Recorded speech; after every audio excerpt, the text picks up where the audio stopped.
Hello मेरे प्यारे दोस्तों, कैसे हो आप लोग। ऐसा करता हूँ आप अच्छे होंगे। चलिए इस क्लास में बात करता हूँ 3.2 क्लास 10th मैथ। सवाल नंबर 3 में पहली सवाल नंबर 3 में हमें दिया हुआ है, कितनी सवाल दिया हुआ है एक बार देख के बताता हूँ। सवाल नंबर 3 में हमें दिया है 6 सवाल। हम इस क्लास में पहले सवाल को काफ़ी अच्छे से समझेंगे। पहले सवाल में दिया है दो संख्याओं का अंतर 26 है और एक संख्या दूसरी संख्या की 3 गुनी है, उन्हें ज्ञात कीजिए। क्या ज्ञात करना है? उन्हीं संख्याओं को ज्ञात करना है। दोनों संख्या, एक संख्या दूसरी संख्या की 3 गुनी है। लाइक एक संख्या मान लो x, दूसरी संख्या मान लो y। चलिए मान लेता हूँ और संख्याओं का अंतर दिया हुआ है 26। ठीक, चलिए हल करता हूँ। सॉल्व। माना एक संख्या इक्वल टू x तथा दूसरी संख्या जो है उसे मान लेते हैं y। ठीक, एक संख्या x मान लिया, दूसरी संख्या y मान लिया। तो हमें दिया क्या है? इसमें दिया हुआ है दो संख्याओं का अंतर 26 है शर्तानुसार। प्रश्नानुसार शर्तानुसार जो समझ में आए वो डाल लीजिए। प्रथम क्या दिया हुआ है? दोनों संख्याओं का अंतर 26 है।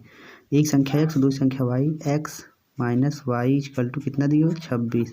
समीकरण फर्स्ट मान लेता हूँ। ठीक, और क्या दिया हुआ है? एक संख्या दूसरी संख्या की 3 गुनी है, द्वितीय शर्तानुसार।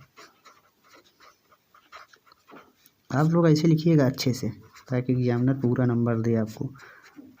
इसलिए तो हम पूरी एक एक सवाल कराते हैं, नहीं तो आपको पूरी।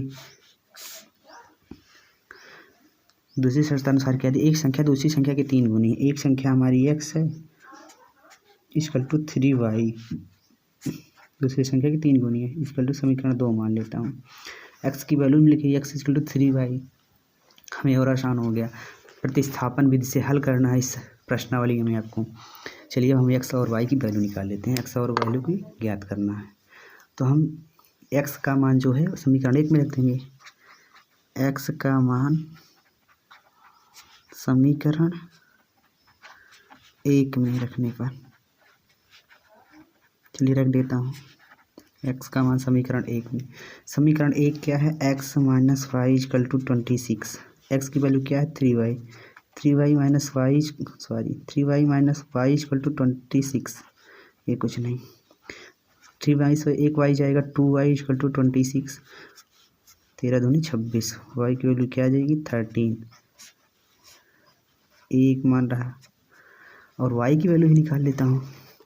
x का मान समीकरण 2 में रख दीजिए। x का मान समीकरण 2 में, सॉरी y का मान समीकरण 2 में रखने पर, y का मान समीकरण 2 में रखने पर y की वैल्यू है 13, समीकरण 2 है x equal to 3y। 3 into 13, 39। x की वैल्यू आ गई 39।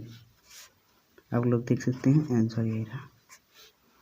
x की वैल्यू 39, y की वैल्यू 13। आप लोग इसे काफ़ी अच्छे से समझ गए होंगे। आप लोग इसे नोट कर लीजिए। सवाल नंबर 2 भी करवा दो इसी सवाल में। चलिए सवाल का क्लास काफ़ी बड़ी हो जाएगी। बड़ी है, 3 मिनट 4 मिनट की क्लास है। आप लोग नोट कर लीजिए। काफ़ी अच्छे से समझा रखा हूँ। और हमारे इस वीडियो को ज़्यादा से ज़्यादा शेयर करना अपने दोस्तों के पास, और इस चैनल को सब्सक्राइब ज़रूर कीजिए। धन्यवाद। मिलता हूँ नेक्स्ट क्लास।